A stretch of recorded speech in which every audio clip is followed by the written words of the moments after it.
मिलता है,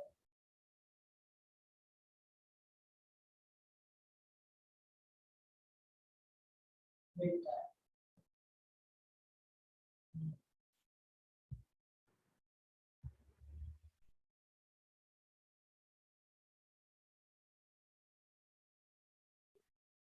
सुंदर, सुंदर।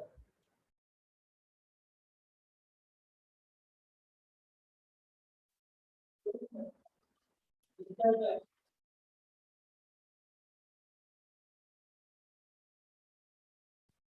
हम्म, हम्म, सुंदर का, सुंदर का। ओके, चलिए welcome all of you. Good evening सबको। गुड सौरभ, क्या मैं ऑडिबल हूँ सबको? ऑडिबल, यस, ओके, बढ़िया। चलिए, तो बच्चों फिर ठीक है, आगे बढ़ते हैं। फिर अपन लास्ट क्लास में क्या क्या कंप्लीट कर चुके थे हम। मुझे ऐसा याद आ रहा है कि हमने relation in electric field and potential ये वाला क्वेश्चन हम पढ़ रहे थे। तो ये एंड में हुआ था, तो इसको मैं शॉर्ट में मुझे फील्ड से पोटेंशियल निकालना, तो मैंने आपको बता दिया था। पोटेंशियल से फील्ड निकालना ये अपना एंड में हुआ था, तो इसके ऊपर कुछ क्वेश्चंस वगैरह अपने बच्चे थे, यस, है ना। तो अभी सब बच्चे आप ज्वाइन नहीं करे हो क्या? आपकी क्लास लेट एंड हुई थी क्या? आप लोगों की क्लास थोड़ी सी लेट हो गई थी क्या एंड होने में? नो,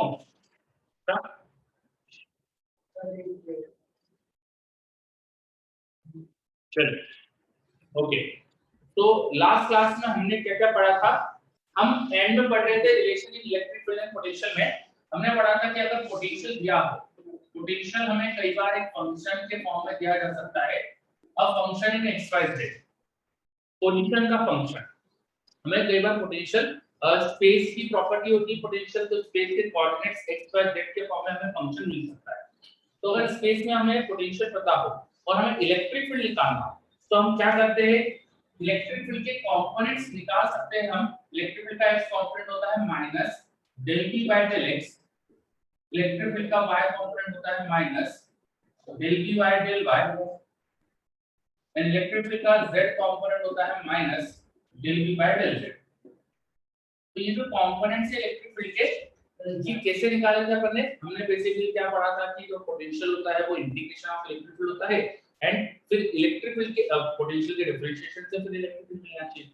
अब इलेक्ट्रिक फील्ड का जो x कंपोनेंट होता है वो पोटेंशियल का x के साथ रेट ऑफ चेंज होता है, और यहाँ पार्शियल डिफरेंशिएशन का सिंपल की यूज करते हैं हम, because potential x y z तीनों वेरिएबल का फंक्शन है। हम एक बार में एक वेरिएबल को डिफरेंशिएट कर रहे हैं, एक वेरिएबल के रिस्पेक्ट में डिफरेंशिएट कर रहे हैं और बाकी वेरिएबल को कांस्टेंट मान रहे हैं। del v by del x का मतलब क्या होता है कि v का differentiation with respect to x करना है, assuming y and z are constant. तो इसका मतलब इस तरह से हमें इलेक्ट्रिक फील्ड कंपोनेंट मिल जाते हैं। फिर इलेक्ट्रिक फील्ड का x component into i, y component into z into j और k कंपोनेंट इनटू k, इस तरह से हम पूरा इलेक्ट्रिक फील्ड वेक्टर लिख सकते हैं। इलेक्ट्रिक फील्ड वेक्टर हो जाएगा कि x y z कंपोनेंट के साथ i j k लगा दो, तो x कंपोनेंट था minus del v by del x, y component था minus del v by del y, तो z कंपोनेंट था minus k into del v by del z। तो इस तरह से इलेक्ट्रिक फील्ड वेक्टर मिल जाता है, ठीक है। तो हमने पढ़ा था इलेक्ट्रिक फील्ड निकालना। तो इस पे हमने कुछ क्वेश्चन भी देखे थे। चलो एक एक क्वेश्चन और देखते हैं अभी, है ना। Let potential in space is given by v equal to 3x square y z at a point x y z। x y z point पे जो पोटेंशियल है उसका आपने फंक्शन दे दिया है, मैंने फंक्शन दे दिया है 3x square y z, और आपको इलेक्ट्रिक फील्ड बताना है। एक बार आप ट्राई करो जल्दी से, फिर मैं बताता हूं कैसे करेंगे, ठीक है। करिए जल्दी से।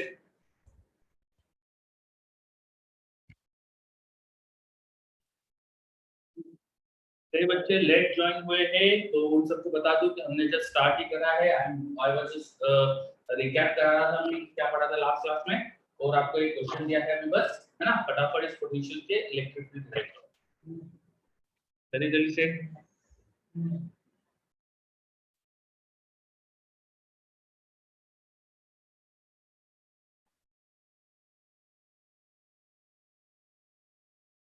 go down. अथर्व का रिप्लाई भी आ गया मेरे पास, चेक करते हैं अभी ठीक है, बाकी भी बच्चे कर लीजिए जल्दी से।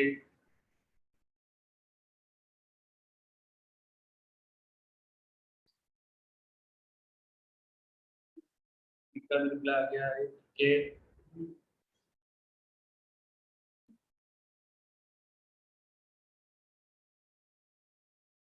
बस के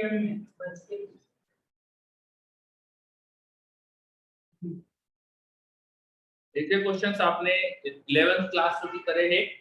क्लास 11th में आपको यही क्वेश्चन दिए जाते थे, वहां पे पोटेंशियल के बदले पोटेंशियल एनर्जी देके फोर्स पूछ लेते थे। अब वहां पे potential energy per unit charge अपन जो बोलते हैं वही पोटेंशियल होता है। तो सेम ही चीज है, पोटेंशियल इज जस्ट पोटेंशियल के पर यूनिट चार्ज, और वो इलेक्ट्रिक फील्ड भी फोर्स पर यूनिट चार्ज होता है, दोनों पर यूनिट चार्ज हो रहे हैं एक तरह से। चलो कई बच्चों का मेरे पास रिप्लाई आ गया है, वेरी गुड। तो मैं भी यहाँ पे करेक्ट आंसर लिखता हूँ, इलेक्ट्रिक फील्ड वेक्टर होना चाहिए, इस फंक्शन का डिफरेंशिएशन पहले x के साथ करेंगे तो y और z कांस्टेंट मान लेंगे, तो 3x 3yz कांस्टेंट हो जाएगा, और x स्क्वायर का डिफरेंशिएशन 2x, तो 2 का ये मल्टीप्लाई होकर 6xyz मिलना चाहिए मुझे। फॉर्मूले में बाहर माइनस x भी आता है, तो ये हो गया पोटेंशियल का differentiation with respect to x into i के। फिर अब पोटेंशियल का differentiation with respect to y करना है, इनटू j लगाना माइनस m के साथ, तो माइनस अब y के साथ डिफरेंशिएट करेंगे तो x और z सब कांस्टेंट हो गए, तो 3x² z ये कांस्टेंट है, 3x² z ये कांस्टेंट है, y का differentiation with respect to y 1 हो जाएगा, इनटू j लगा देंगे। अब वैसे ये 3x² y कांस्टेंट लेंगे, z का differentiation with respect to z 1 हो जाएगा, तो -3x² y इनटू k, ये आ जाएगा हमारे पास इलेक्ट्रिक फील्ड। एक ही स्टेप में हम रिप्लाई दे सकते हैं, है ना, हमको डिफरेंशिएशन करना ही है बस, तो ये आंसर है, ठीक है। तो बहुत ही इजी हो जाता है ऐसे क्वेश्चन। अब कभी-कभी हमें ना पोटेंशियल को r के फंक्शन में दिया जाता है क्वेश्चन, r मतलब ओरिजिन से डिस्टेंस, ऐसा हमको कई बार पोटेंशियल दिया जाता है, तो क्वेश्चन के फॉर्म में देखते हैं, late v is equal to some constant m by r square, where r is distance of point, distance of point from origin, ठीक है।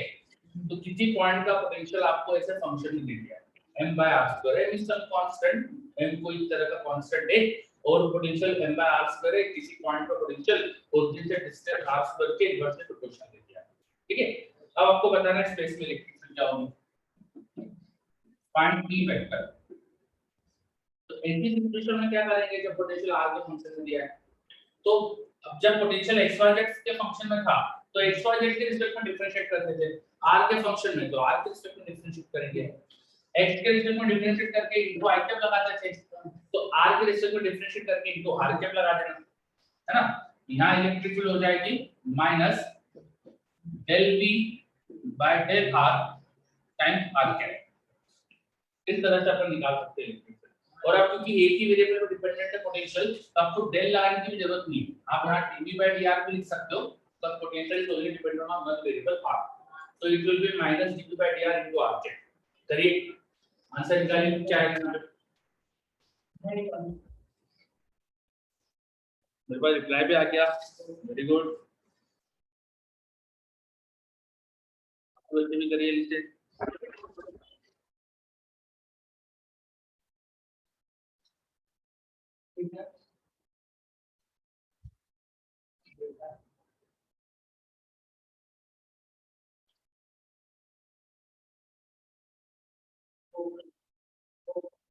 चलो काफी बच्चों के रिप्लाई आ रहे हैं।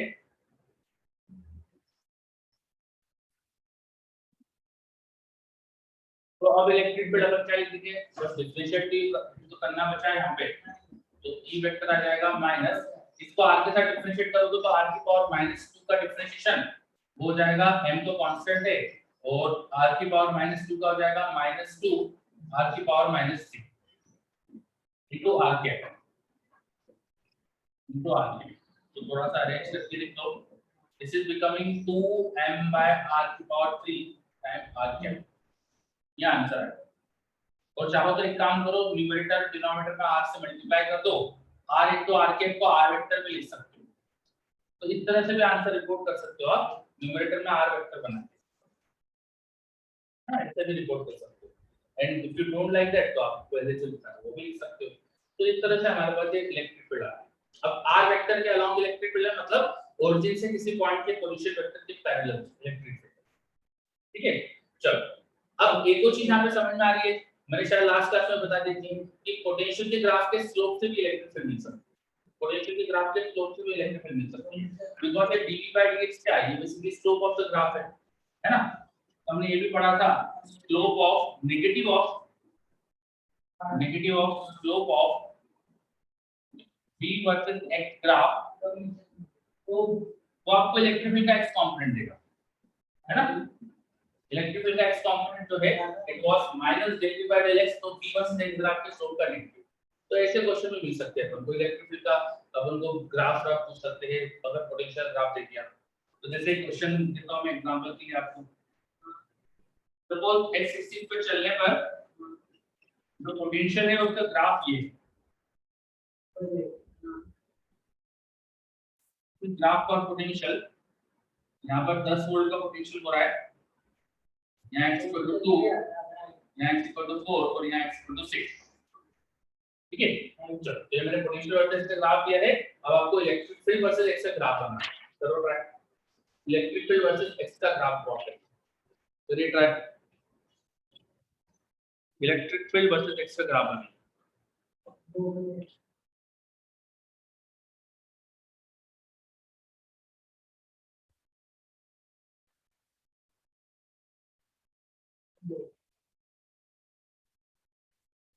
potential versus x graph is given, you need to draw graph of electric field versus x.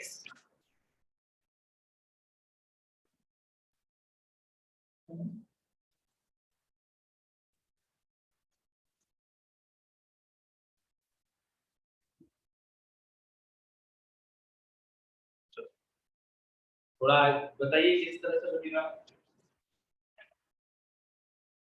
जहां slope अपन को 0 दिखेगा वहां इलेक्ट्रिक फील्ड 0, जहां स्लोप पॉजिटिव वहां इलेक्ट्रिक फील्ड नेगेटिव, जहां स्लोप नेगेटिव वहां इलेक्ट्रिक फील्ड पॉजिटिव हो जाएगी, है ना, क्योंकि नेगेटिव लगाना होता है।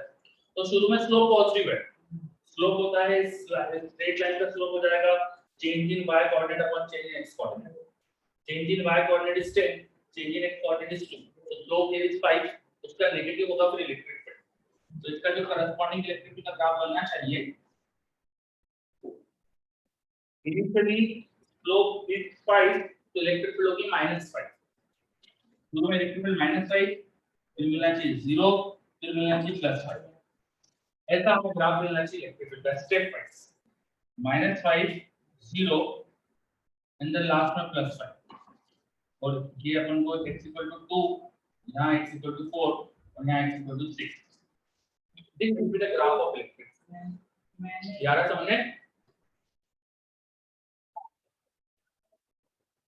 यस, पहले स्ट्रेट लाइन नेगेटिव फिर 0 फिर पॉजिटिव स्ट्रेट लाइन, यस काफी बच्चे मुझे सही रिप्लाई दे रहे हैं, बिल्कुल सही। चलो तो ये हमारे पास ग्राफ आ गया। अब पोटेंशियल का ग्राफ आपको ये जो दिया है मैंने अलग-अलग तरह का देखे, मैं आपसे अलग-अलग तरह के ग्राफ पूछ सकता हूं इलेक्ट्रिक फील्ड के, जैसे एक क्वेश्चन और देता हूं मैं आपको, एक क्वेश्चन और देता हूं मैं आपको, ग्राफ ऑफ पोटेंशियल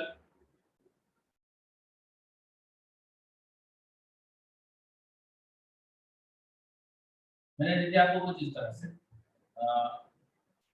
पहले वो ऐसा पैराबोला जैसा है y equal to x square, after that it is a straight line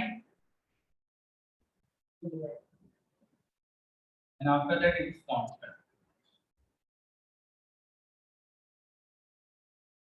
from x equal to 0 to x equal to 2, बिल्कुल पैराबोला है, और यहाँ पर एग्जैक्टली पोटेंशियल की वैल्यू 4 वोल्ट होगी, उसके बाद वो स्ट्रेट लाइन है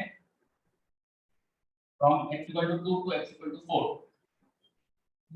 यहाँ पर पोटेंशियल की वैल्यू फिर से 8 वोल्ट हो रही है ना, सेम स्लोप मेंटेन होता है, और उसके बाद कांस्टेंट है x इक्वल टू 5 था। चलो initially it is parabola I have mentioned that initially the graph is parabola. उस करने ने बताया the graph is straight line, सब ने बताया graph is constant. तो बताओ corresponding electric field graph क्या बनेगा? करिए try.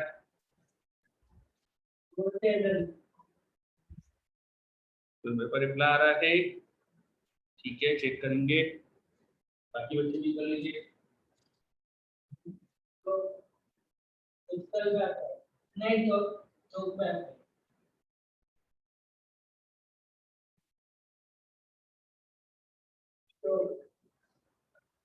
usually it is parabola, then straight line, then constant.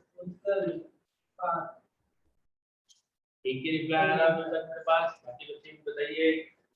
आ गया.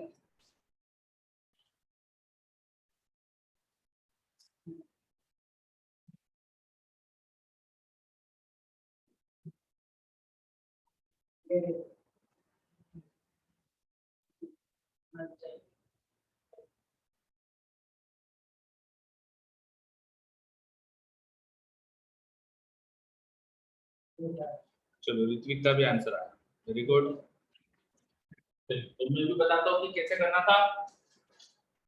पोटेंशियल वर्सेस x दिया है और इलेक्ट्रिक फील्ड वर्सेस x पूछा है, तो प्लॉट करते हैं इलेक्ट्रिक फील्ड वर्सेस x.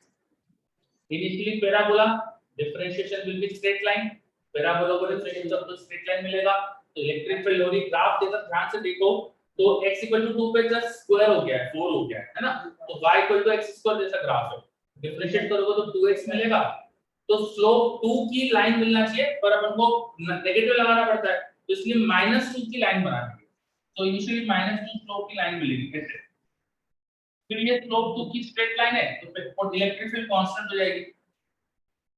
उसके बाद पोटेंशियल कांस्टेंट, तो इलेक्ट्रिक फील्ड 0. तो ऐसा कुछ ग्राफ मिलना चाहिए. Straight line constant 0, straight line constant 0, इस तरह का कुछ ग्राफ मिलना चाहिए. और ये कांस्टेंट वैल्यू कहां से कहां होगी? 2 to 4 होगी. एंड कितनी इलेक्ट्रिकल कांस्टेंट होगी यहां स्लोप देखो तो चेंज यहां पे 4 का, x में चेंज 2 का, तो 4/2 2, मतलब इलेक्ट्रिक में यहां -2 वोल्ट पर मीटर की इलेक्ट्रिक फील्ड. तो इस तरह का कुछ ग्राफ आना चाहिए. नेगेटिव स्लोप की straight line, then constant, then 0. Very good, बिल्कुल सही. चलो, आई होप कि बच्चों को समझ में आ रहा है कि कैसे अपन बना रहे हैं ग्राफ, है ना. आपको ग्राफ का नॉलेज थोड़ा सा 11th क्लास का याद होना चाहिए था. स्लोप देखना आना चाहिए. Slope is just differentiation of graph. Differentiation आता है तो आप लोग स्लोप भी देख सकते हैं. चलिए, फिर निमित बोल रहा है सर, तो y = -6 की लाइन. नहीं बेटा, हमें x = 2 तक इलेक्ट्रिक फील्ड, हमको यहाँ पर क्या है, यहाँ पर स्लोप अलग, इस पॉइंट के बाद स्लोप अलग, इस तक स्लोप अलग, 2x होगा ना, तो x = 2 पे स्लोप 4 हो जाएगा. हाँ, तो थोड़ा सा यहाँ पे ग्राफ में चेंज होना चाहिए. Yes, you are correct, x = 2 पर यहाँ पर जो स्लोप मिलेगा अपन को 4 मिल जाएगा, है ना. y = x² लिख के डिफरेंशिएट करेंगे तो 4 मिलेगा. तो हमें ये ग्राफ को जैसा मिलना चाहिए था,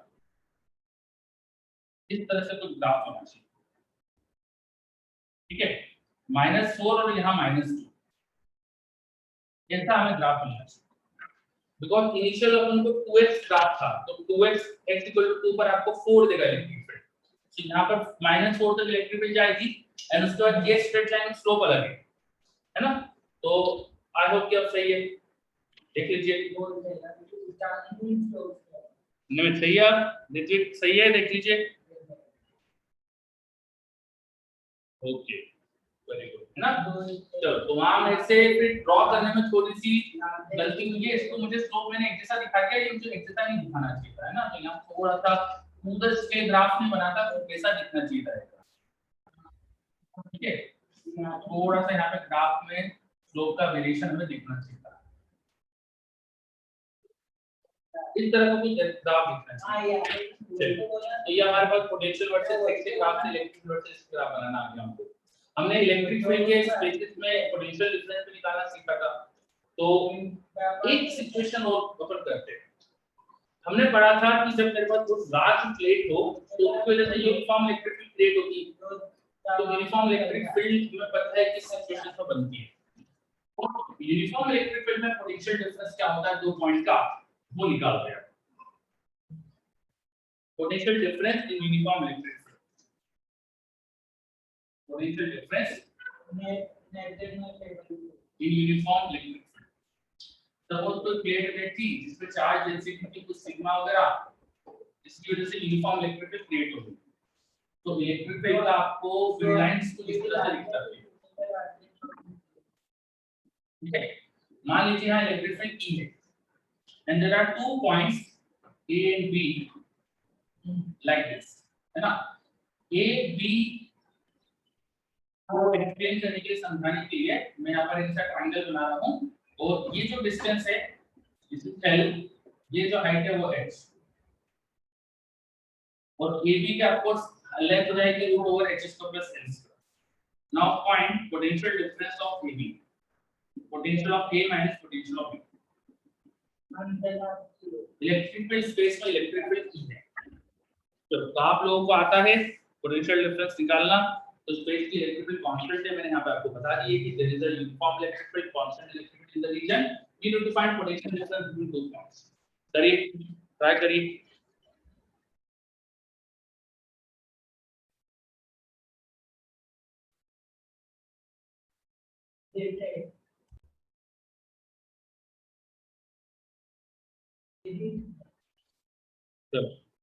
ऋत्विक थोड़ा सा सोच समझ के करो, मैंने पूछा क्या है वो देख के करिए।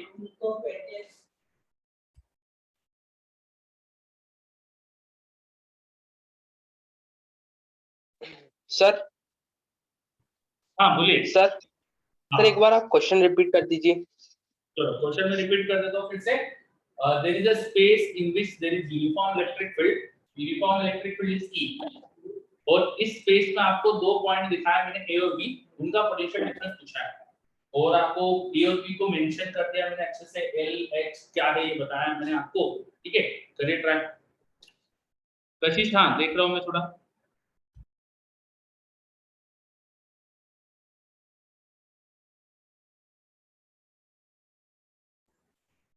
Answer is not zero, zero answer नहीं आएगा, और मैंने पूछा क्या वो ध्यान दीजिएगा, BA माइनस BB पूछा है, ठीक है।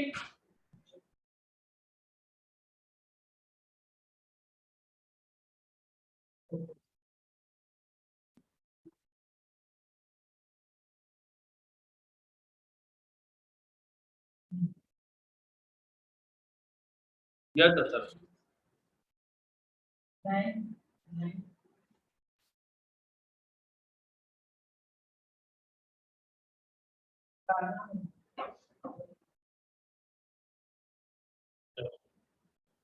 तो पोटेंशियल डिफरेंस कैसे डिफाइन करते हैं? पोटेंशियल डिफरेंस की डेफिनेशन होती है minus integration E vector dot displacement vector from initial point यहाँ पर B है to final point A, minus sign as छोड़ेंगे। इलेक्ट्रिक फील्ड यूनिफॉर्म है तो उसे आप बाहर ले सकते हो, E वेक्टर डॉट अंदर हो जाएगा डिस्प्लेसमेंट वेक्टर का integration from B to A, because electric field is constant, उसे मैंने इंटीग्रेशन के बाहर ले लिया। इलेक्ट्रिक फील्ड इज कांस्टेंट, उसे मैंने इंटीग्रेशन के बाहर ले लिया, है ना, बिकॉज़ स्पेस में इलेक्ट्रिक फील्ड कांस्टेंट है। तो electric field vector dot integration of ds vector ऐसा लिख सकता हूं मैं। अब ds वेक्टर क्या था, छोटा सा डिस्प्लेसमेंट, उसका इंटीग्रेशन पूरा डिस्प्लेसमेंट हो जाएगा, complete displacement from A to B, so this is becoming minus E vector dot displacement from A to B, sorry B to A, B to A displacement को आप BA वेक्टर लिखते हो। now this BA vector is this vector, मैं diagram में दिखाऊं तो this is your BA vector, this is your BA vector, इसका और इलेक्ट्रिक फील्ड का डॉट प्रोडक्ट करेंगे तो दो वेक्टर का जब डॉट प्रोडक्ट करते हैं तो क्या करते हैं, दोनों का मैग्नीट्यूड, दोनों के बीच के एंगल का cos, दोनों का मैग्नीट्यूड और दोनों के बीच में एंगल अगर थीटा है, ये थीटा है अगर, तो यहां पर आएगा 180 minus theta, this will be pi minus theta, और दोनों का मैग्नीट्यूड इनटू cos थीटा करोगे तो this will become minus E BA का cos theta component that should be equal to L, तो L cos that BA cos theta भी लिख देता हूं मैं यहां पे, और BA cos theta is L, तो यह आएगा answer minus E into L। BA cos theta जिस लेंथ का cos थीटा कंपोनेंट, cos के अंदर cos 180 माइनस थीटा भी सेम ही आएगा, तो BA into cos theta it should be equal to BA into cos theta it should be equal to हमारा potential difference आ गया -d2। तो potential difference is dependent only on the horizontal distance, the distance between the points along electric field। Electric field के along अगर आप देखिए, electric field के along, हां sign का अभी मैं चेक कर लेता हूं, साइन तो हो सकता है आपको गड़बड़ करी मैंने। तो इलेक्ट्रिक फील्ड के अलोंग अगर देखें तो इलेक्ट्रिक फील्ड की डायरेक्शन में A और B के बीच में L डिस्टेंस था। इलेक्ट्रिक फील्ड की डायरेक्शन में A और B के बीच में L डिस्टेंस था। तो electric field into horizontal distance, electric field के अलोंग डिस्टेंस, ऐसा आंसर आ रहा है। और एक चीज यहां पे मैंने मिस्टेक कर दी, यहां पे BA vector dot E vector के बीच में जो एंगल है ये दूसरा एंगल, तो cos थीटा और cos पाई माइनस थीटा होगा। BA cos pi minus theta is cos pi minus theta is minus cos theta. तो यहां पे छोटी सी गलती हो रही है कि minus BA cos theta is तो BA cos theta should be minus 7। BA cos theta को माइनस से सब्स्टिट्यूट करोगे तो यहां प्लस हो जाएगा, तो पोटेंशियल डिफरेंस पॉजिटिव आएगा। तो पोटेंशियल डिफरेंस पॉजिटिव आ गया। इलेक्ट्रिक फील्ड के देखो अपोजिट जा रहे हैं, इसका मतलब अपन A पॉइंट पे जा रहे थे B से, तो इलेक्ट्रिक फील्ड के अपोजिट डायरेक्शन में जा रहे हैं एक तरह से, तो इलेक्ट्रिक फील्ड के अपोजिट जाने पे पोटेंशियल बढ़ रहा है। यहां से एक चीज और समझ में आ रही है कि व्हेन, हां ठीक है, अब ठीक है ना, ठीक है, तो जब इलेक्ट्रिक फील्ड के अपोजिट जा रहे हैं तो पोटेंशियल बढ़ रहा है। तो एक चीज और समझ में आ रही है कि when we go in opposite direction of electric field potential increases, और इलेक्ट्रिक फील्ड के along जाएंगे तो पोटेंशियल डिक्रीज होगा। तो ये चीज भी आप लिख सकते हो, बहुत काम की चीज है, बहुत इंपॉर्टेंट चीज है, आपको याद रखना पड़ेगा ये पॉइंट, कई जगह पर हमें इसकी जरूरत पड़ेगी। अभी हमारे पास एक डॉट प्रोडक्ट आ गया है positive, because my displacement vector's component was opposite to the direction of electric field, so when I go opposite to electric field potential increases and along the direction of electric field potential decreases। तो ये point आपको लिख लेना चाहिए, potential increases in opposite direction, in opposite direction of electric field and it decreases in direction of electric field, in direction of electric field। Electric field के उल्टा जाओगे तो पोटेंशियल बढ़ेगा, इलेक्ट्रिक फील्ड के अलोंग जाओगे तो पोटेंशियल डिक्रीज होगा। चलो क्या ये पॉइंट क्लियर हो रहा है?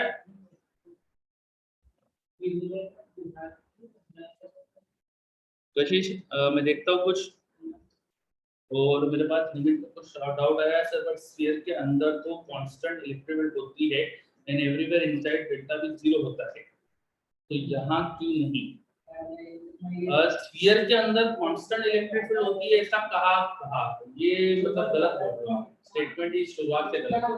स्फीयर के अंदर कांस्टेंट इलेक्ट्रिक फील्ड है, यही गलत है, ठीक है।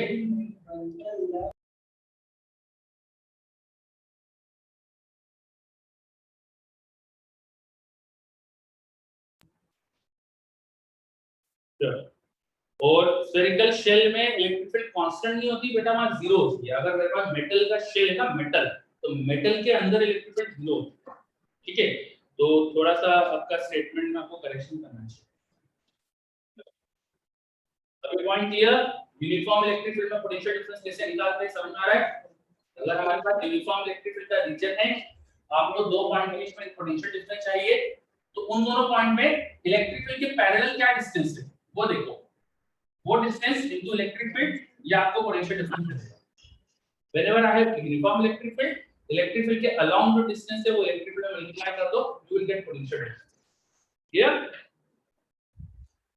चलो एक बार बात और डाउट आया है सर, अगर हम किसी पॉइंट पे पोटेंशियल कैसे निकालेंगे इस केस में? हां, इन केसेस में पोटेंशियल किसी पॉइंट का लिखना बहुत डिफिकल्ट हो जाता है, बिकॉज़ इलेक्ट्रिक फील्ड यूनिफॉर्म है, और अगर इंफिनिटी तक यूनिफॉर्म है तो हम पोटेंशियल ऑफ कोर्स फील्ड लिख नहीं पाएंगे, बिकॉज़ इंफिनिटी से किसी चार्ज को लाने में इनफाइनाइट वर्क डन होगा। बट इन रियलिटी कोई चीज ऐसा होता ही नहीं कि इलेक्ट्रिक फील्ड पूरी इंफिनिटी तक यूनिफॉर्म हो, तो प्रैक्टिकली ऐसा पॉसिबल ही नहीं होगा।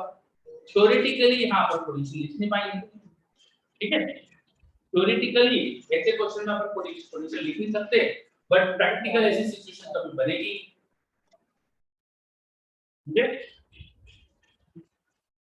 तो आपको ऐसी सिचुएशन में लोग जनरली पोटेंशियल डिफरेंस ही पूछेंगे, पोटेंशियल कोई पूछेगा नहीं।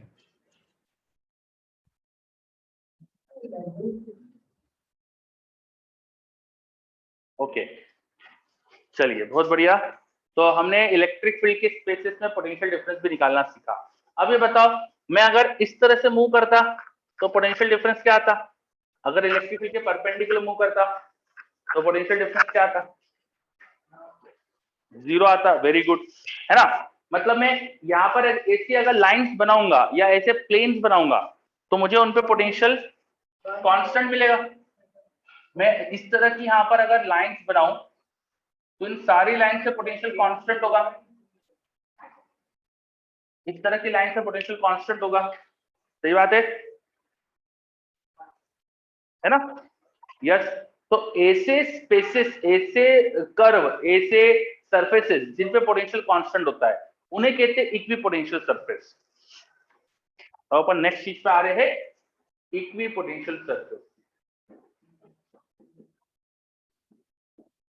इक्विपोटेंशियल सरफेस, नेक्स्ट सेटिंग आप लिख सकते हो equipotential surface. Equipotential surface, these are surfaces over which potential is constant. लिख लीजिए, these are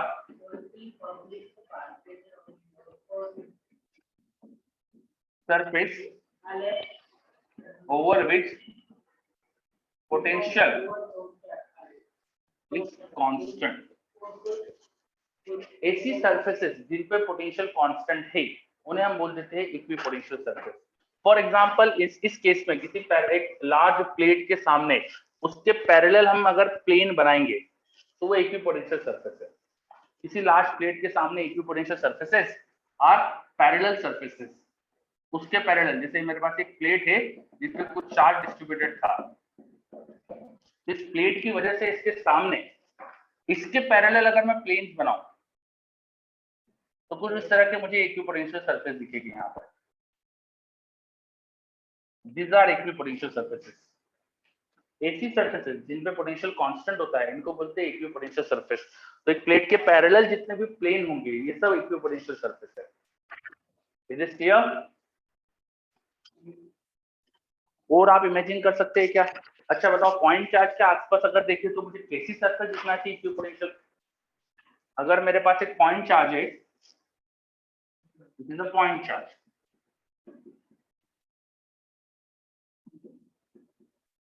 बताओ इसके आसपास इक्विपोटेंशियल सरफेस कैसी दिखना चाहिए? पोटेंशियल कांस्टेंट रखने के लिए मैं कैसी सरफेस पे चलूंगा यहाँ पे? Very good. पॉइंट चार्ज के वजह से पोटेंशियल जो होता है वो याद करो, वो होता है के क्यू बाय आर। तो आर डिस्टेंस अगर कांस्टेंट रखते हुए चलोगे तो आपको पोटेंशियल कांस्टेंट मिलेगा। मतलब इससे आर डिस्टेंस पे जाके अगर मैं स्फीयर बना लूं, पॉइंट चार्ज को सेंटर पे रखते हुए स्फीयर बना लूं तो उस स्फीयर पे पोटेंशियल कांस्टेंट होना चाहिए। सही बात है। तो एक पॉइंट चार्ज के आसपास जो स्फीयर होगा उसको सेंटर लेते हुए वो इक्विपोटेंशियल सरफेस होगा।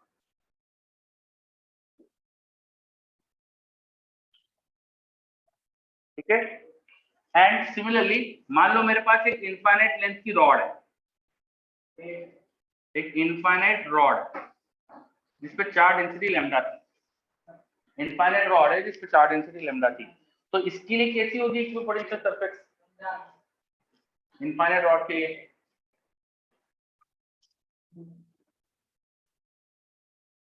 Very good Athar. Infinite rod के लिए, इनफाइनाइट रॉड की इलेक्ट्रिक फील्ड कैसे होती है वो सोचो।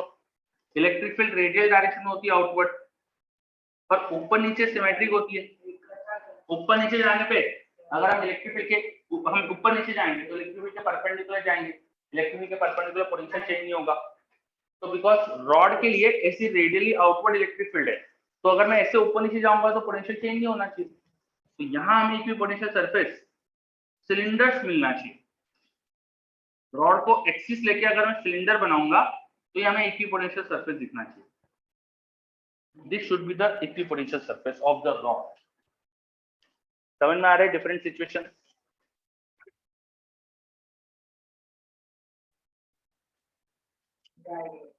अननोन। रिंग के केस में नहीं बना पाएंगे बेटा अपन, है ना। हम हर तरह की सिचुएशन में इक्विपोटेंशियल सरफेस नहीं देख पाएंगे, जिनमें देख पा रहे हैं वो मैंने बनाई है।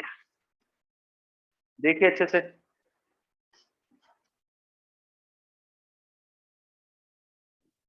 बताइए समझ में आ रहा है ये? क्या ये समझ में आ रहा है? इक्विपोटेंशियल सरफेसेस, यार ओके वेरी गुड। कभी कभी हमें इक्विपोटेंशियल सरफेस कुछ कॉम्प्लिकेटेड शेप की भी मिल सकती है, और किसी प्लेन में देखेंगे तो इक्विपोटेंशियल सरफेस सरफेस नहीं होगी, एक कर्व होगी। अगर मैं 3D में देखूंगा तो मुझे सरफेस दिखेगी, है ना। और अगर किसी प्लेन में देखूंगा, जैसे बोर्ड के प्लेन में पॉइंट चार्ज के आसपास मुझे सर्कल दिखेगा, जो इक्विपोटेंशियल कर्व हो जाएगा। तो इन अ प्लेन इक्विपोटेंशियल कर्व आपको कोई पूछ सकता है, ठीक है। एंड इन 3D आपसे इक्विपोटेंशियल सरफेस के बारे में पूछा जा सकता है। तो equipotential surfaces are defined in 3D, ठीक है। चलो, अगर ये पॉइंट क्लियर है तो अब मैं सोच रहा हूँ एक क्वेश्चन आपको दूं, इक्विपोटेंशियल सरफेस, इक्विपोटेंशियल कर्व आपको ढूंढने के लिए। तो लिखो क्वेश्चन, लिखिए। टू चार्जेस, मैं भी लिख देता हूँ बोर्ड पे। Two charges plus 2q, two charges plus 2q and minus q, two charges plus 2q and minus q are placed on x-axis. Two charges plus 2q and minus q are placed on x-axis at points minus a comma 0 and a comma 0. At point minus a comma 0 and a comma 0.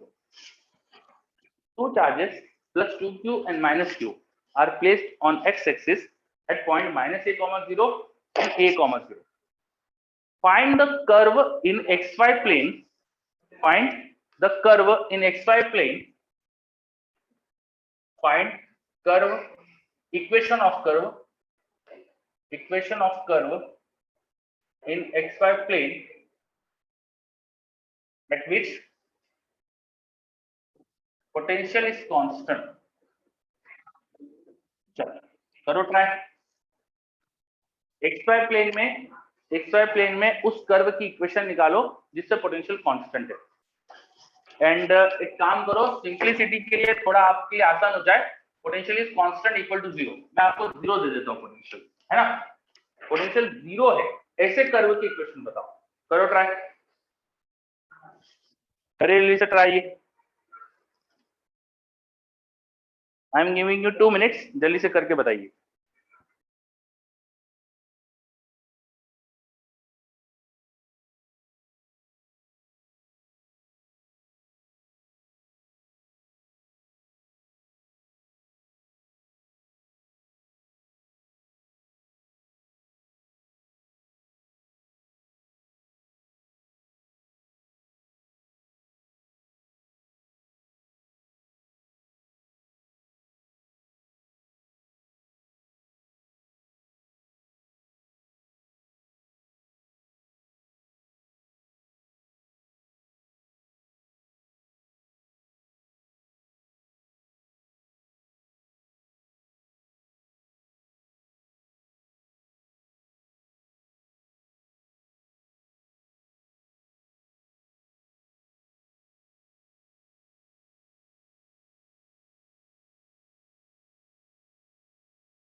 बहुत बढ़िया, काफी बच्चों के reply आ गया मेरे पास।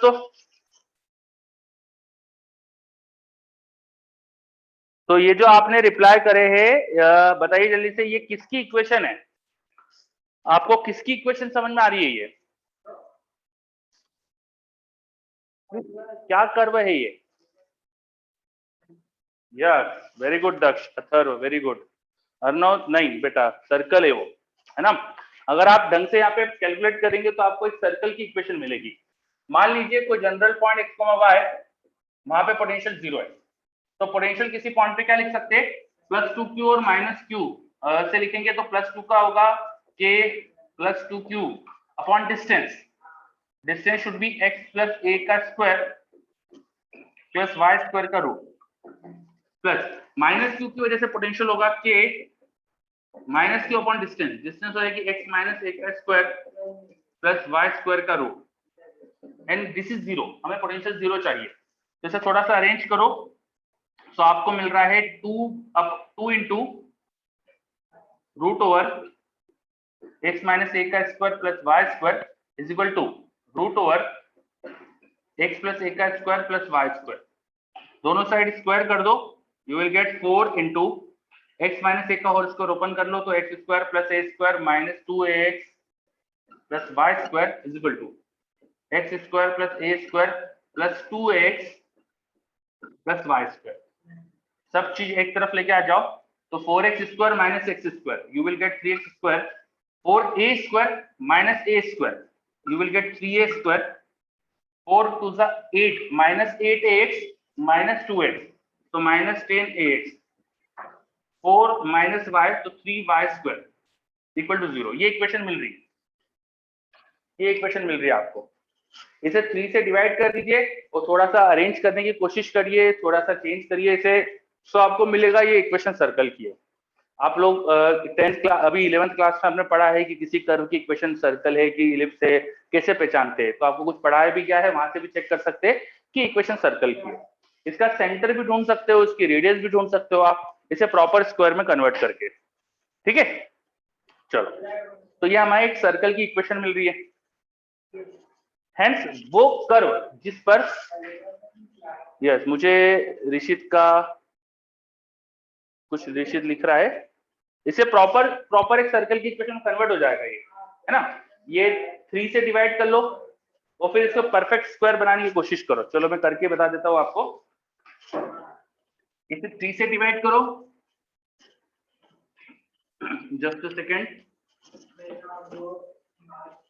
पहले तो इस इक्वेशन को 3 से डिवाइड कर देते, तो हमारे पास इक्वेशन आएगी x स्क्वायर प्लस ये वाला टर्म पहले लिख देता हूं मैं, x square minus 10/3ax plus y square plus a square equal to 0। अब ये 10/3ax है ना, परफेक्ट स्क्वायर बनाने की कोशिश करते हैं, तो इसे लिख सकता हूं 2 इंटू 5/3ax, इसे लिख सकता हूं minus 2 into 5/3a into x। तो एक काम करते, 5/3a स्क्वायर का एडिशन कर देते, तो 25/9a स्क्वायर जोड़ देते और सब्ट्रैक्ट भी कर देंगे। बाकी क्या लिखा हुआ था, plus y square plus a square minus 25/9a square equal to 0। थोड़ा और अरेंज कर लो इक्वेशन को, ये हो गया हमारे पास x माइनस 5/3a का perfect square plus y square, है ना। और ये 25/9 ये सब्ट्रैक्ट करोगे तो माइनस में आएगा, माइनस में 16/9 बचेगा, उधर उसको लेफ्ट हैंड साइड ले जाओ तो 16/9a स्क्वायर। तो this is the equation of circle. Centre का है इसका, centre is at point 5/3a, 0 and radius कितनी है इसकी, 4/3a। तो इस रेडियस का इस सेंटर का सर्कल की इक्वेशन आना, ठीक है।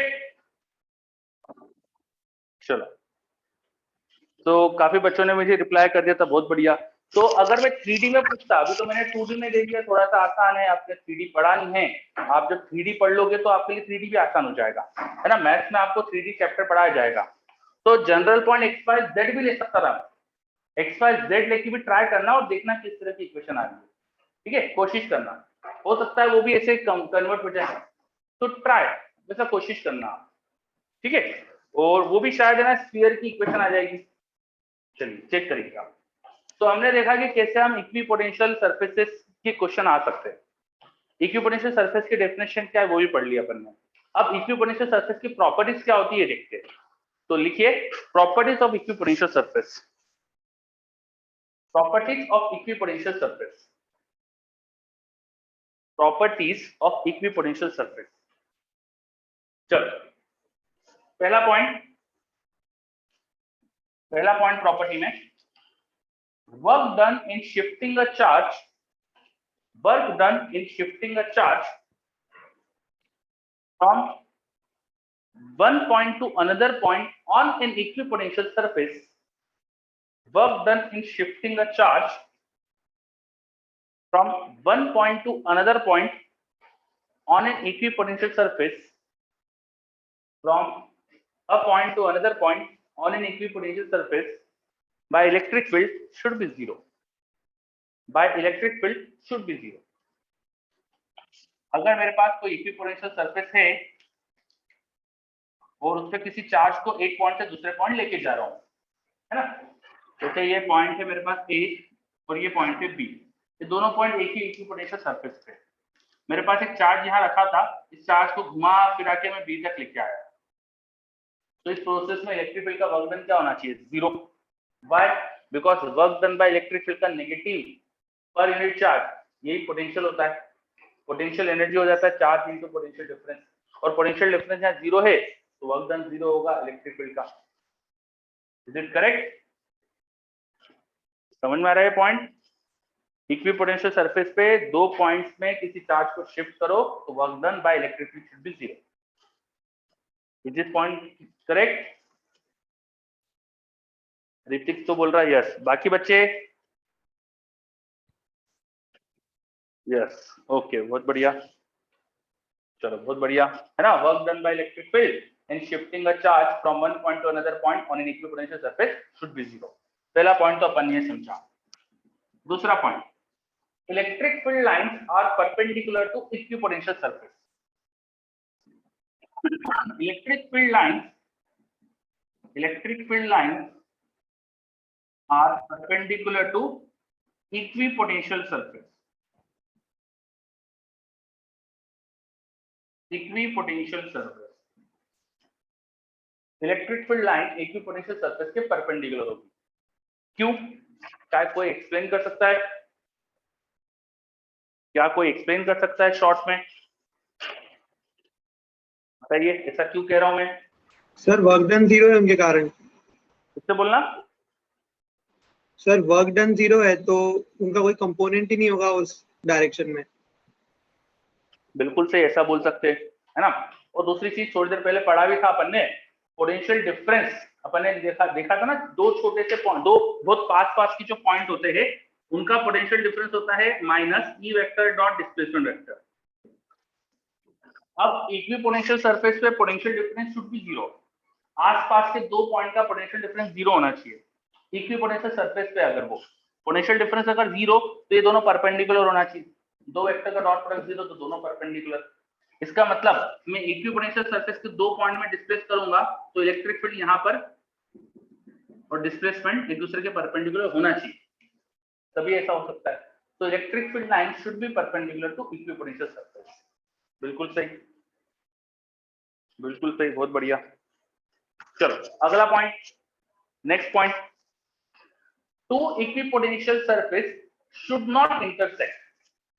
Two equipotential surface should not intersect. दो इक्विपोटेंशियल सरफेस एक दूसरे को कट नहीं करना चाहिए। Two equipotential surface should not intersect. Can you tell me why? कोई भी बच्चा?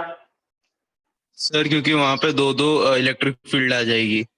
यस, दो डायरेक्शन ऑफ इलेक्ट्रिक फील्ड आ जाएगी, बिल्कुल सही।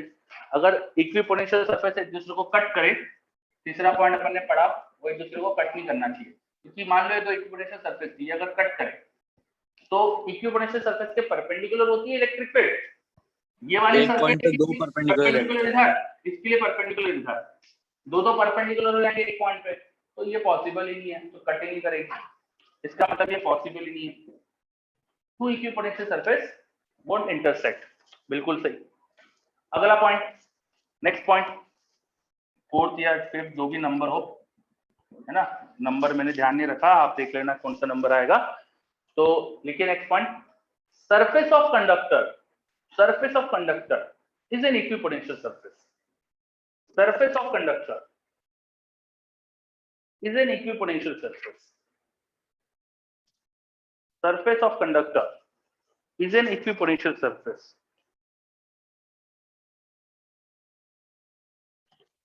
Surface of conductor is an equipotential surface. Can you tell me why? Sir ये तो आपने पढ़ाया था कंडक्टर में कि परपेंडिकुलर होती है इलेक्ट्रिक फील्ड सरफेस पे। हाँ, कंडक्टर की सरफेस से इलेक्ट्रिक फील्ड परपेंडिकुलर होती है, तो सरफेस ऑफ कोर्स इक्विपोटेंशियल होना चाहिए। दूसरी चीज, अगर कंडक्टर की सरफेस के दो पॉइंट का पोटेंशियल डिफरेंस है तो charge will flow between this points. Potential difference की वजह से चार्ज फ्लो करता है, तो इलेक्ट्रिक फील्ड सरफेस के परपेंडिकुलर होती है, ये एक तरीका हो गया।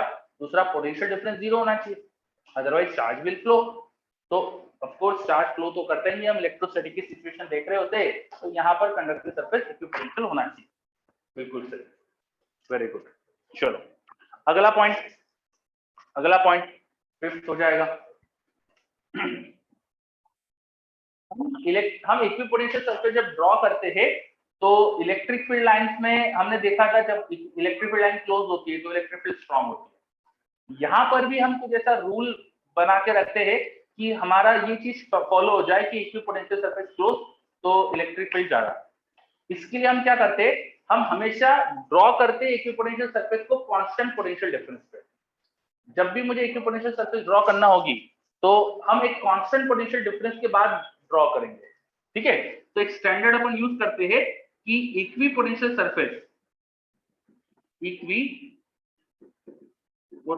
Surface are drawn for constant potential difference.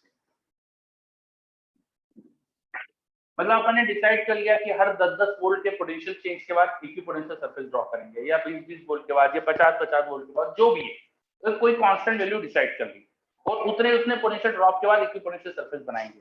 अगर ये स्टैंडर्ड फॉलो किया जाए, जो एक अनसेट कन्वेंशन है कि ऐसे ही करना चाहिए अगर अपन इक्विपोटेंशियल सरफेस ड्रॉ कर रहे हैं तो हमें अगर इलेक्ट्रिक फील्ड स्ट्रांग होगी तो जल्दी पोटेंशियल ड्रॉप मिलेगा। भाई पोटेंशियल ड्रॉप कैसे लिखते हैं, minus E vector dot DS vector ही तो होता है।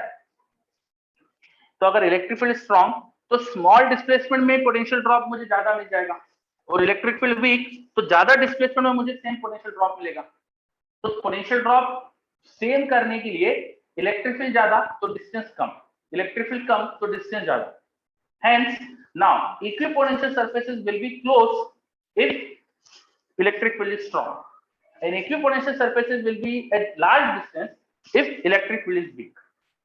क्योंकि समझ में आ रही है, हमने एक अनसेड कन्वेंशन है कि हम इक्वल पोटेंशियल ड्रॉप पर ही इक्विपोटेंशियल सरफेस ड्रॉ करेंगे, और ये कन्वेंशन अगर फॉलो करें तो इलेक्ट्रिक फील्ड जहां स्ट्रांग होगी वहां इक्विपोटेंशियल सरफेसेस क्लोज हो जाएगी, और जहां इलेक्ट्रिक फील्ड वीक होगी वहां इक्विपोटेंशियल सरफेस दूर हो जाएगी। जैसे एग्जांपल के लिए एक पॉइंट चार्ज के आसपास अगर देखें, तो पॉइंट चार्ज की अगर मैं सही इक्विपोटेंशियल सरफेस ड्रॉ करूं तो उसके आसपास इलेक्ट्रिक फील्ड स्ट्रांग होती है, तो यहाँ electric field equipotential surface close बनाना चाहिए। जैसे जैसे इससे दूर जाऊंगा, gap between equipotential surface should increase like this. आप देख सकते हो, मैंने डायग्राम में पहले यहाँ पे देखो गैप कितनी कम रखी थी, फिर गैप बढ़ाते जा रहा हूं मैं। इफ यू ऑब्जर्व, मैं गैप बढ़ाते जा रहा हूं, तो ये इक्विपोटेंशियल सरफेस की जो गैप मैं बढ़ा रहा हूं वो इसलिए क्योंकि पॉइंट चार्ज से दूर जाते हैं तो इलेक्ट्रिक फील्ड वीक होते जाते हैं। अरे समझ में ये, if equipotential surfaces are close then electric field is strong, and equipotential surfaces are far distant away then electric field is weak. चलो ये चीज समझ लीजिए अच्छे से।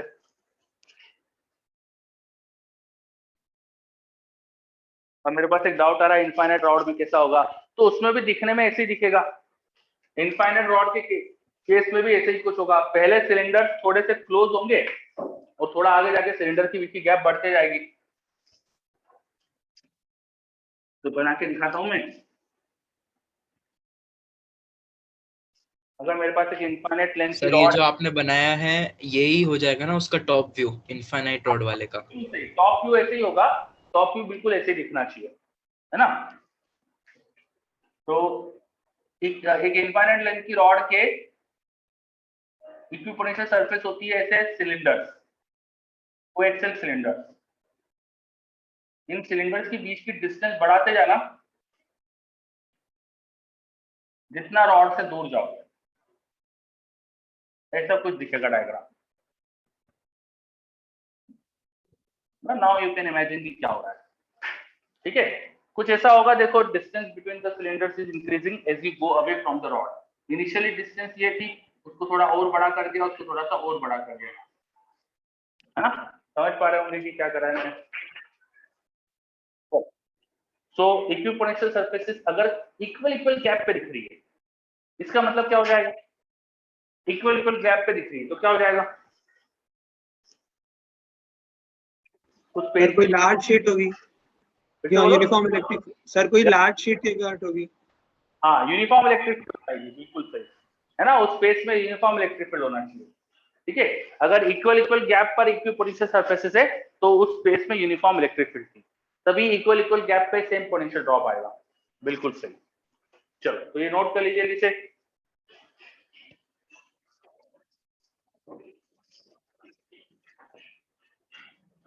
नोट कर लीजिए इसे।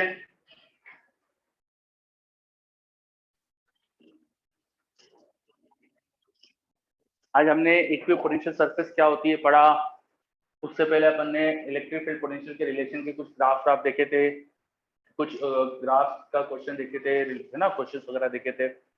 चलो अब अगर ये नोट हो गया है तो आगे बढ़ते हैं, एक क्वेश्चन करते हैं इन सब कॉन्सेप्ट बेस्ड। एक एचसीबी का क्वेश्चन है, बहुत अच्छा क्वेश्चन है, इसलिए एचसीबी का क्वेश्चन डायरेक्टली अपन लेके कर रहे हैं। डाटा हो सकता है कि मैं मन से दे रहा हूँ तो चेंज हो जाए। तो क्वेश्चन ये है कि हमारे पास कुछ इक्विपोटेंशियल सरफेस यहाँ दिखाई हुई है। These are some equipotential surfaces. ठीक है, these are some equipotential surfaces जिन पे पोटेंशियल क्या है मैं बता दे रहा हूँ। तो इस सरफेस का पोटेंशियल था 10 वोल्ट, यहाँ 20, यहाँ 30, यहाँ 40, 10-10 वोल्ट का देखो ड्रॉप है इनमें, ठीक है। यहाँ जो कोऑर्डिनेट्स है जहाँ ये इक्विपोटेंशियल सरफेस एक्स एक्सिस को कट कर रही है वो कोऑर्डिनेट है 1 metre, 2 metre, 3 metre, 4 metre and so on, and this angle is 30 degree. This angle is 30 degree. All of these equipotential surface are inclined at 30 degree. 30 degree के angle पे inclined है। These are parallel. ठीक है, और कहाँ पे cut कर रही है एक्सिस को दिखाया है। तो ये ब्लैक कलर में मैंने क्या दिखाया है यहाँ पर, equipotential surface.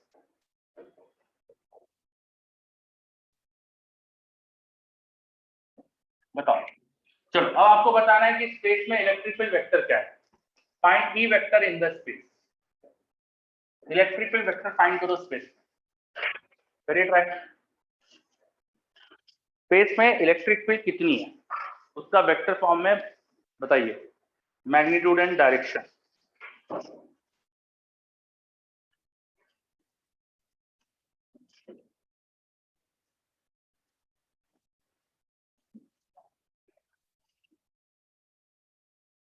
Find electric field in the space करो।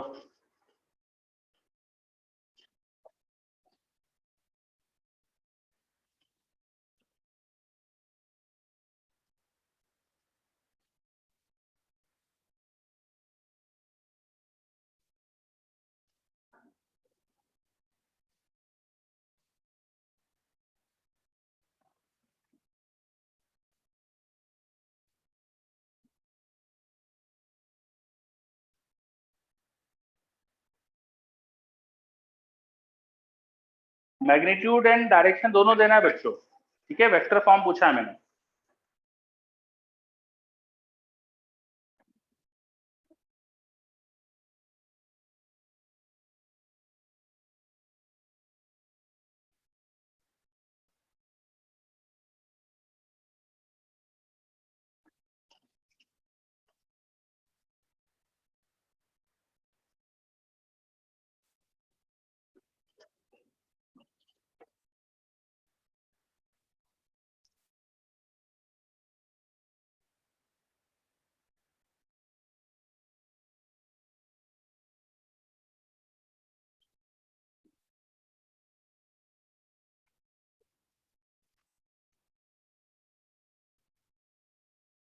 डायरेक्शन बताने के लिए आपको ये बताया गया था कि इलेक्ट्रिक फील्ड की डायरेक्शन और इक्विपोटेंशियल सरफेस में क्या रिलेशन होता है, वो यूज कर सकते हो।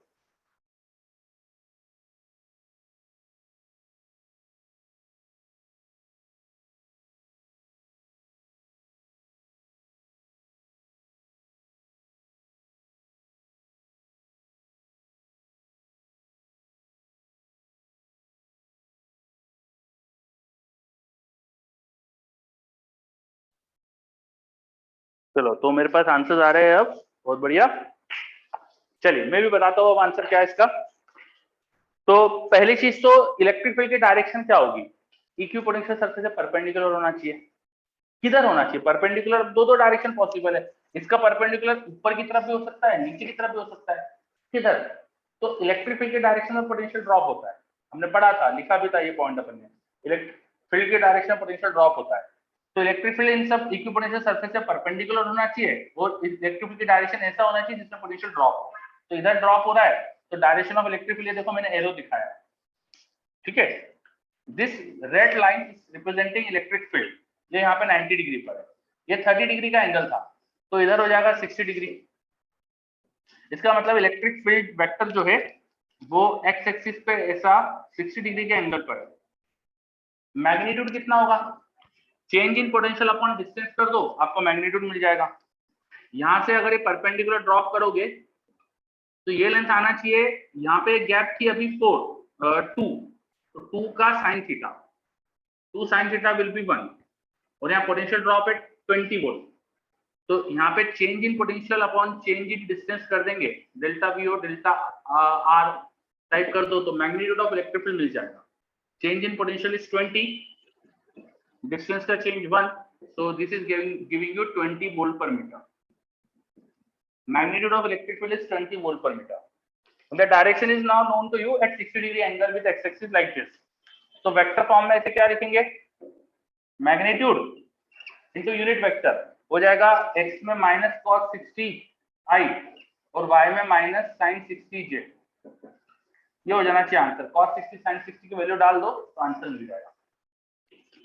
देखिए अच्छे से कैसे करा है मैंने। इक्विपोटेंशियल सरफेस से परपेंडिकुलर होना चाहिए इलेक्ट्रिक फील्ड, और परपेंडिकुलर में किस डायरेक्शन में, इलेक्ट्रिक फील्ड की डायरेक्शन में पोटेंशियल ड्रॉप होना चाहिए, तो पोटेंशियल इधर ड्रॉप हो रहा था, तो इलेक्ट्रिक फील्ड ऐसी होना चाहिए। फिर कितना मैग्नीट्यूड होना चाहिए, तो पोटेंशियल डिफरेंस क्या है यहाँ पर, डिवाइड बाय डिस्टेंस कितनी है। मैंने इन दो सरफेस को देखा, इनमें 20 वोल्ट का पोटेंशियल डिफरेंस है और इनके बीच की गैप 1 मीटर है, तो 20 volt by 1 metre, electric field should be magnitude में 20 वोल्ट पर मीटर। मैग्नीट्यूड आ गया, डायरेक्शन पता है, तो डायरेक्ट मैग्नीट्यूड और यूनिट वेक्टर लगा दो, आंसर आ जाएगा। चलो, इट इज क्लियर, हमारा समझ में। देखिए सभी बच्चे अच्छे से, चलो बच्चे मुझे बोल रहे हैं यस, बहुत बढ़िया। तो हमने इक्विपोटेंशियल सरफेस भी पढ़ लिया। अब आपका पोटेंशियल कंप्लीट हो गया है, तो पोटेंशियल से रिलेटेड जो 2 बिगिनर बॉक्सेस है पूरे हो जाएंगे आपके, और एससीबी में भी काफी क्वेश्चन हो जाएंगे। आई थिंक क्वेश्चन 61 या 65 तक कुछ क्वेश्चन है। कुछ आखिरी के क्वेश्चन छोड़कर, जो डायपोल के वो छोड़ के सारे ही क्वेश्चन एससीबी में हो जाएंगे, ठीक है। तो ये सब आपके लिए होमवर्क है, ये सब करना है ना। अब अपन नई चीज स्टार्ट करते हैं, अगली चीज स्टार्ट करते हैं, electric dipole. Let us start electric dipole. तो हटा रहा हूं मैं, let us start electric dipole.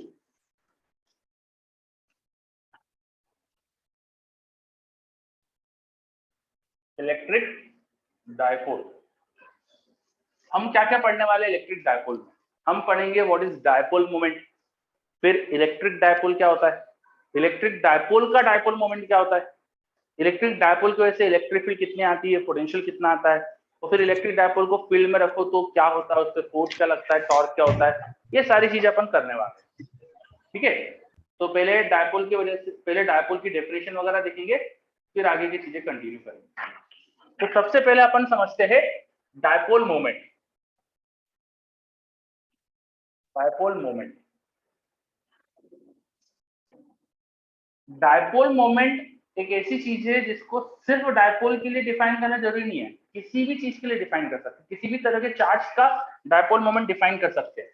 It is defined for a charge और सिस्टम ऑफ चार्ज। कैसे डिफाइन करते हैं, क्या होता है डायपोल मोमेंट, समझो अच्छे से। मान लो मेरे पास कोई चार्ज रखा हुआ है Q किसी पोजीशन वेक्टर R वेक्टर पे, उसकी पोजीशन का वेक्टर R वेक्टर है। वी डिफाइन डायपोल मोमेंट, उसको हम P वेक्टर से रिप्रेजेंट करते as charge into its position vector. किसी भी चार्ज को उसके पोजीशन वेक्टर से मल्टीप्लाई कर दो तो जो क्वांटिटी मिलती है उसको कह देते हैं अपन dipole moment. This is how dipole moment is defined. It is equal to charge into position vector of charge. PV short में अपन यूज करते हैं पोजीशन वेक्टर लिखने के लिए, तो किसी भी चार्ज इनटू चार्ज का पोजीशन वेक्टर कर दो तो जो क्वांटिटी मिलती है उसे बोलते हैं डायपोल मोमेंट। ऐसे ही शायद आपने 11th क्लास में सेंटर ऑफ मास के लिए करा होगा। सेंटर ऑफ मास डिफाइन करने के लिए पहले मास का मोमेंट डिफाइन करते हैं।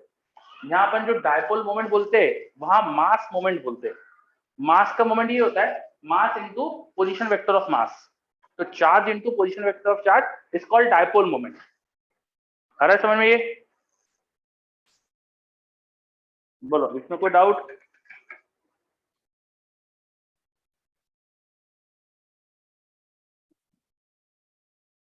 Is this point understood? चलो बच्चे बोल रहे यस। तो what is dipole moment? Is just a physical quantity जिसे डिफाइन कैसे कर रहे हैं अपन, charge into position vector of charge.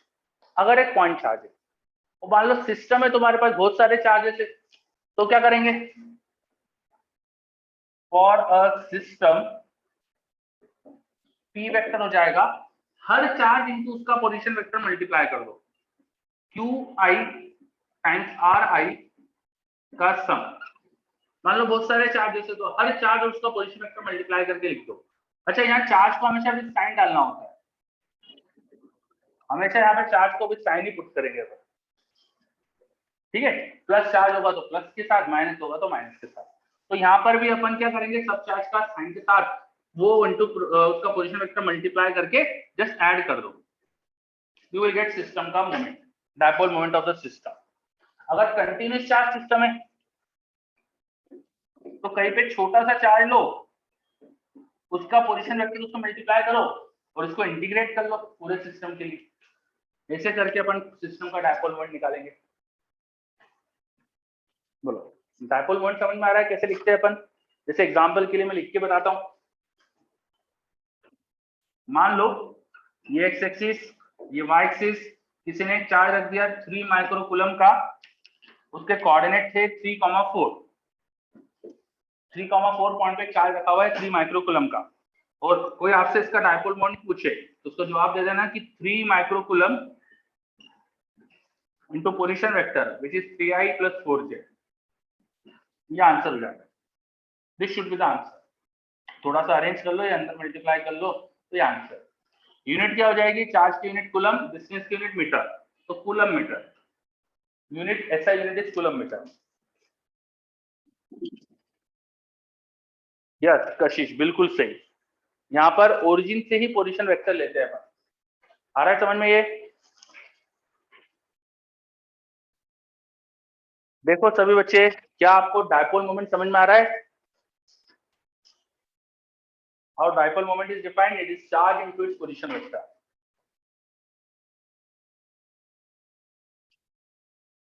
Reply fast, बताइए आ रहा है कि नहीं आ रहा है?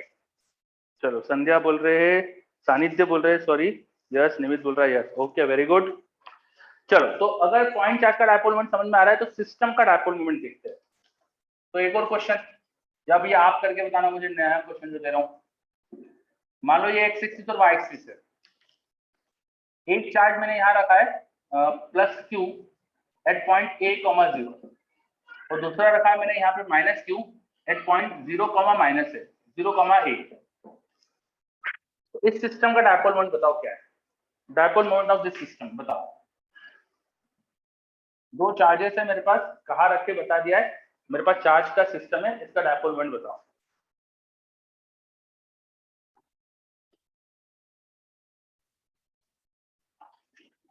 करो।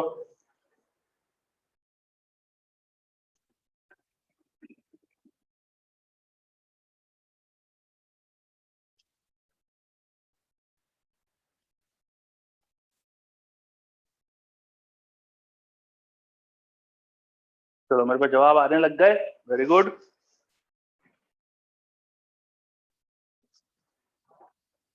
ठीक है आयुष, वेरी गुड निमित, कशिश का भी आ गया, बाकी बच्चे भी दीजिए।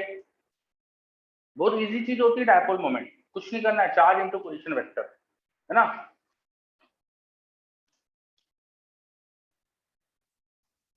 बाकी बच्चे भी दीजिए जवाब।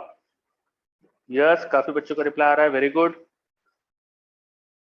चलो अब मैं भी कर देता हूं। तो सिस्टम का डायपोल मोमेंट कैसे डिफाइन करते हैं? दो चार्ज का सिस्टम हो, मैंने क्या बताया था, चार्ज इनटू पोजीशन वेक्टर करो, सम कर दो।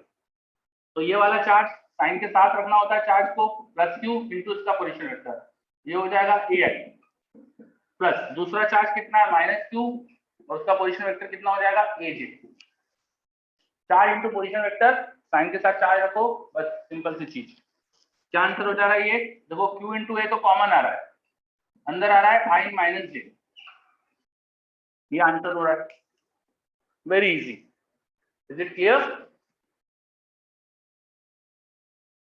बताइए सभी बच्चे, देखिए समझ में आ रहा है? बहुत ही सिंपल सी चीज है, charge into position vector, charge into position vector, है ना। अतर बोल रहा है सर आई और जे पे कैप लगाना चाहिए क्या? ठीक है, आई और जे पे कैप नहीं भी लगाएंगे तो अंडरस्टूड होता है यूनिट वेक्टर है ना। ये अंडरस्टूड सी अपनी कॉमन अंडरस्टैंडिंग है कि इन पे ये यूनिट वेक्टर सी है ना, तो नहीं भी लगाओ तो भी कुछ फर्क नहीं पड़ता। चलो, तो अपन ने डायपोल मोमेंट कैसे लिखते हैं सिस्टम का ये देखा। अच्छा, ये जो क्वेश्चन था ये थोड़ा सा एक स्पेसिफिक क्वेश्चन था। इसमें देखो टोटल चार्ज 0 है, सिस्टम का टोटल चार्ज 0 है ना। यहाँ पे Q टोटल इज 0, ठीक है। इस सिस्टम में टोटल चार्ज 0 है ना, देखा आपने, एक प्लस क्यू एक माइनस क्यू, तो टोटल चार्ज 0 है। और इसका डायपोल मोमेंट किधर आया है? ध्यान से देखो, ये आया Q इंटू ए इंटू आई माइनस जे, ए इंटू आई माइनस जे, ए इंटू आई माइनस जे। ये क्या है? ये एक्सिस, एक्स एक्सिस में ए आई है और वाई एक्सिस में माइनस ए जे, तो माइनस ए जे प्लस ए आई, ये वाला वेक्टर मिल रहा है मुझको। This vector is A I minus A जे,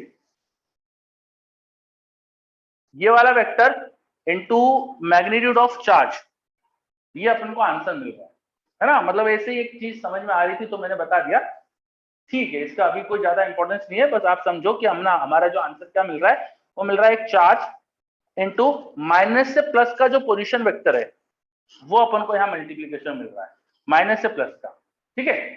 चलो आगे बढ़ते हैं अपन, एक और सिस्टम का डायपोल मोमेंट निकालते हैं। एक और क्वेश्चन दे रहा हूं मैं आपको।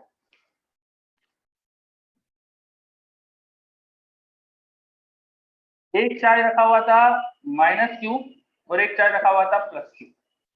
कोऑर्डिनेट बता देता हूं, माइनस क्यू रखा हुआ था, पोजीशन उसकी थी ए कॉमा ए, और दूसरे की पोजीशन थी 2a कॉमा ए। बताओ इस सिस्टम का डायपोल मोमेंट निकालो, नीचे जो क्वेश्चन दिया इसका डायपोल मोमेंट निकालो। This is x axis, this is y axis, इस सिस्टम का डायपोल मोमेंट निकालो।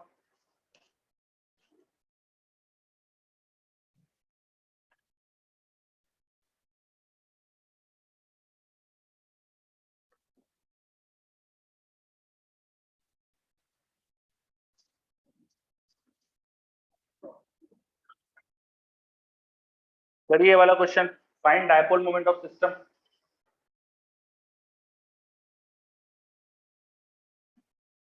चलो जवाब भी आने लग गए बच्चों के मेरे पास, वेरी गुड। तो आपने जो जवाब आया है वो जरा ध्यान से देखो।